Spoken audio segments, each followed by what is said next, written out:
Hallo almal, baie welkom by die groot ontbyt.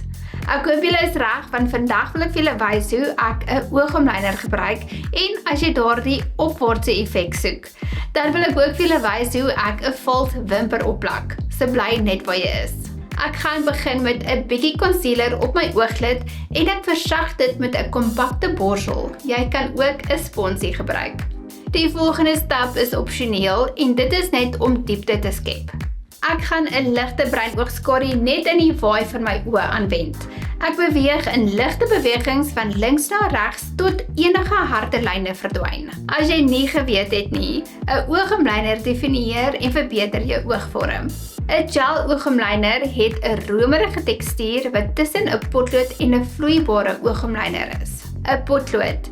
Jy kry dit in verskillende kleure, maar jou algemene kleure is swart en bruin. Baie mense hou daarvan om hulle oogskadu te gebruik as 'n oogomlyner.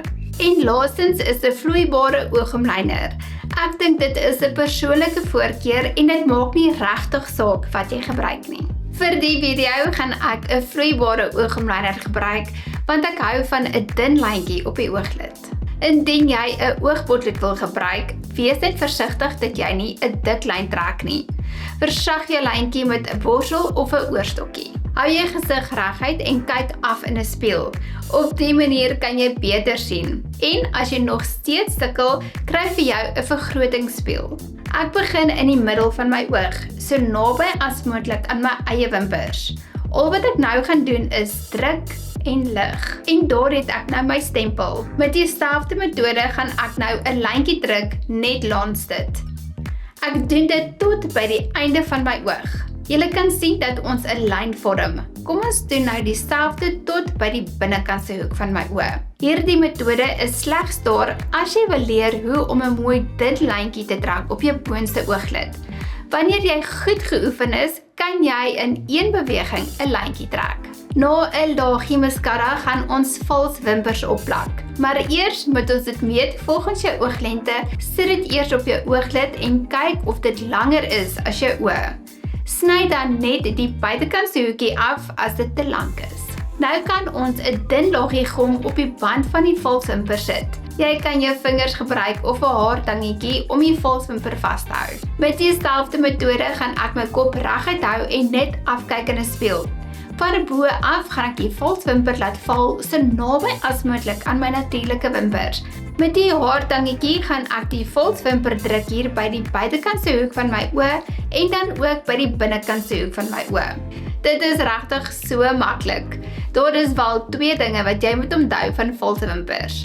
In die winkels kry jy verskillende style, van natuurlik tot dramaties. En dat jy dit meer as 10 keer kan gebruik as jy mooi daarna kyk. Almal wil altyd weet, wat is die doel van 'n opwaartse lyn? Die hooffunksie is om jou oogvorm te verander. Die opwaartse lyn sal jou oë opdraai en langer laat vertoon. Dit skep ook 'n illusie dat jy groter, helderder en amandelvormige oogvorm het. Jy kan 'n besigheidskaartjie of kleefband gebruik om daardie skerp lyn te kry. Ek gaan 'n klein stukkie kleefband afskeer. By die hoek van my oë gaan ek die kleefband plak in lyn van my onderste ooglyn. Maak seker jy plak dit in 'n opwaartse rigting. Sodra jy klaar die kleefband geplak het, gaan ek swart oogskadu gebruik en dit aanwend net bo die kleefband. Ek verbind die vloeibare lyn met die oogskadu lyn en jy kan besluit hoe lank jy die lyn wil trek by die kleefband. Kyk nou net door die reguit skerp lyn. En indien jy 'n flop gemaak het, kan jy 'n skoon oorstokkie gebruik. Ek hoop julle het hierdie video geniet en dat julle baie geleer het. Vir meer raad en inspirasie, gaan volg my gerus op Instagram en TikTok. Makeup by Annelies.